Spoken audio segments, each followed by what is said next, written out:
რეპრესიების მსხვერპლია მორიგჯერზე პოლიტიკური რეპრესიის ნიკა მელია, რომელიც განსაკუთრებული კრიმინალური ფორმით გაიტაცეს და ამას ერქვა მხოლოდ და მხოლოდ გატაცება.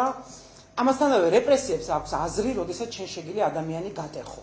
როდესაც შენ შეგიძლია ადამიანი შეაშინო, ციხეში ჩაჯდომით. ყველას ახსოვდეს, რომ ნიკა მელია, ნიკა გვარამია და ზურა ჯაფარიძეც თავისი პრინციპული გაუტეხელი გადაწყვეტილებით წავიდნენ ციხეში.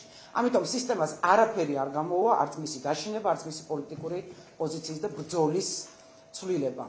ამასთანავე მინდა უთხრა საზოგადოებას და ასევე ჩვენ ბიჭებს, რომელიც ციხეში იმედია გვისმენენ, რომ 23-ის კვირაში პასეში ჩანიშნული არის დებატები, რომელზეც ცალკე ნიკას და ზურას საკითხი იქნება განხილული, ჩვენ ყველანაირი ინფორმაცია მიწოდებული გვაქვს, ჩვენი დელეგაცია იქნება და მის საკითხს, რა თქმა უნდა, საერთაშორისო ასპარეზზე ძალიან ხმამაღლა ამაზე ვისაუბრებთ.